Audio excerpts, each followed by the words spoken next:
Tonight, we're decoding a skyborn riddle, 3-eye atlas. The label might change, the data won't. In the next few minutes, you'll see exactly why its face flipped to emerald, how its shroud grows and fractures into zones, what the lean of light, polarization, reveals about hidden dust, why timing and geometry rewrite what your camera sees, and the simple cues that let you call the next twist before the images drop. No debates, no labels, just behavior. 5 signals, one unfolding story you can read in real time.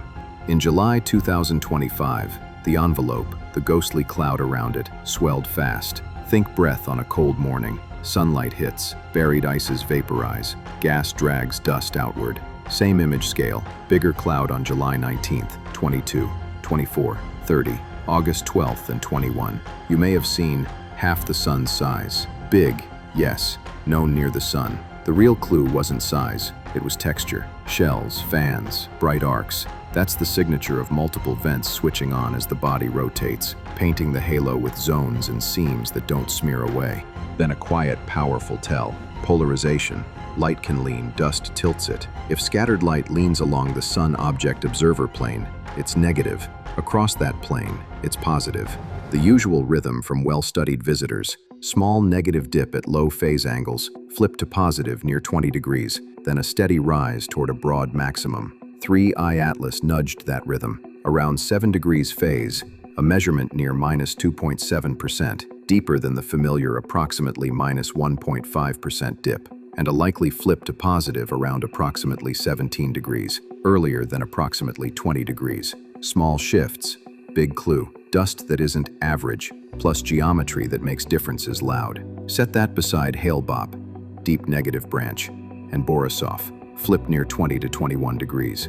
And you feel it, this traveler is off script.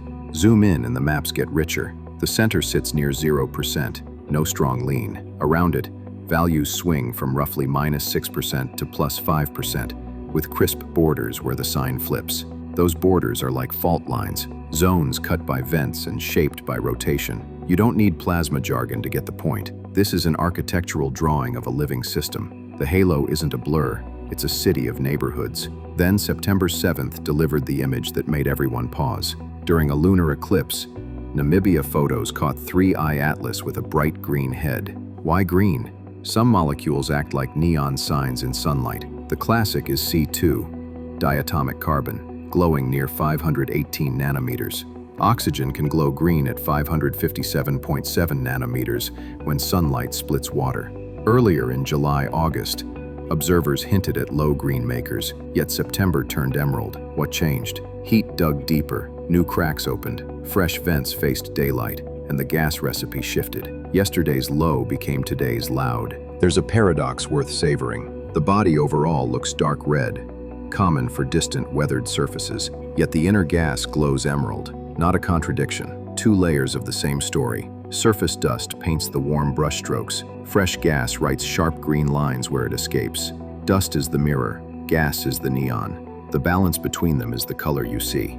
Why did the green arrive now? Because the sun turned up the dimmer switch. As 3-eye atlas falls inward, sunlight ramps fast, about 1/r².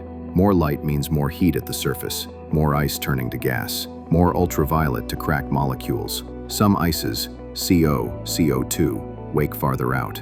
Water and certain organics need more heat. Closer in, water begins to dominate. Sunlight breaks it apart, oxygen glows. Other parents break into C2, and that 518 nanometer band lights up. The late green isn't magic, it's the right materials finally reaching the right temperatures. Rotation amplifies everything. The nucleus spins, so the subsolar point slides. New vents rotate into daylight as others slip into shadow. A C2-rich source faces the sun and the inner halo flashes greener. A dust-heavy source takes the stage, and the green softens under bright continuum light. That's why color can shift not just month to month, but night to night. Add one subtlety that explains many photos: collisional quenching. Very close to the surface, gas can be so dense that molecules bump into each other before they can glow. A little farther out, collisions drop, and emission strengthens. That's why you often see a thin, soft green shell just off-center, rather than a pin-bright dot right in the core. Observation conditions tipped the scales too. The September 7th image happened during a lunar eclipse. Sky darker, glare down, Cameras free to soak the 500 to 550 nanometer band where those green lines live. Right geometry, right chemistry, right sky. Even the sunward fan, many called impossible, fits. If a jet points toward the sun, tiny grains can spray forward first. Sunlight and the solar wind bend them back along a graceful curve. From a certain angle, it looks like a rule break, until you trace the arc. Near perihelion, the profile grows more familiar. A stronger tail sweeping away from the sun, structures sharpening as dust sorts by size. Polarization maps outline those edges like coastlines, confirming the shapes your eyes suspect. Meanwhile, geometry keeps pushing the plot. On September 11th, 2025, 3I Atlas threaded the asteroid belt, which swells approximately 30 degrees above the ecliptic. Later, it will cross the plane and dip below. October 3rd brings closest approach to Mars, still outside Mars's orbit by a few tenths of an AU, close enough that a reconnaissance orbiter might try to image the core. October 21st, Earth slides into superior conjunction, our line of sight blocked. Around October 29th, perihelion, the closest brush with the sun. Expect the pace to snap. Speeds near approximately 68 kilometers per second, up from approximately 60 kilometers per second inbound. Fast heating, fast vent changes, narrow windows of perfect geometry. By March 2026, it glides near Jupiter. Fresh angles to test what we think we learned. What about the hidden engine, the core? That's the foggiest part. We see the glow, not the bare body. To turn glow into size, you assume reflectivity. Change that, and the estimate swings. Dust adds extra light and muddies the math. Hence the wide range, from a few hundred meters to tens of kilometers. It isn't sloppiness, it's honest uncertainty. A Mars side image could collapse the range. Otherwise, the calmer post-perihelion halo may let thermal data do the job. Now, the color pivot in clean, simple strokes. Dust versus gas. Dust reflects, often warm reddish. Gas emits at narrow colors. Green equals gas winning near the head. Heat, closer sun, warmer surface, deeper ices wake up, more parents feed the green lines.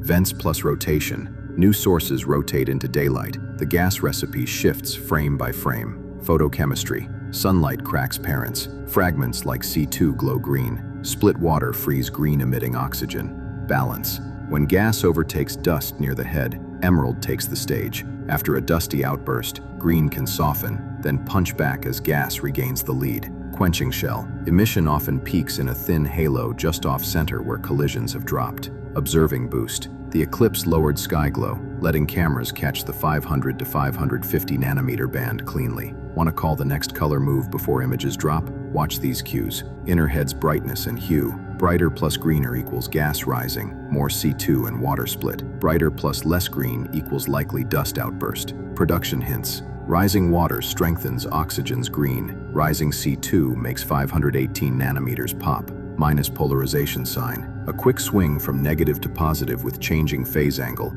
often tracks dust grain changes. Less fresh dust lets gas stand out. Perihelion window. Late October is chemistry at full volume. Rapid swings are likely, sometimes in hours. Two filters keep the mystery clean. Impact drama sells clicks. Geometry and tracking rule. No credible hazard flags on the board. Solar flares are the sun's magnetic tantrums. This traveler doesn't push that button. On-air glue line. 3I Atlas turned green because getting closer to the sun unlocked deeper ices and new vents, flooding the inner halo with molecules that glow in the green, while the balance between dust and gas tipped just enough for that emerald light to win. And the calm forecast. Expect the inner green to pulse as rotation exposes different vents, to strengthen when water and C2 rise together, and to soften right after dusty outbursts, then return when gas retakes the lead. Because this is a story the universe tells in hints, not headlines.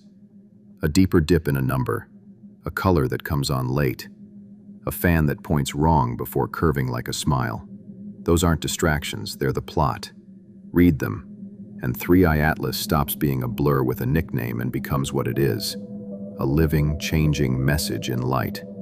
Hard to classify, easy to watch, and absolutely determined to keep the mystery alive while it rewires our expectations in real time.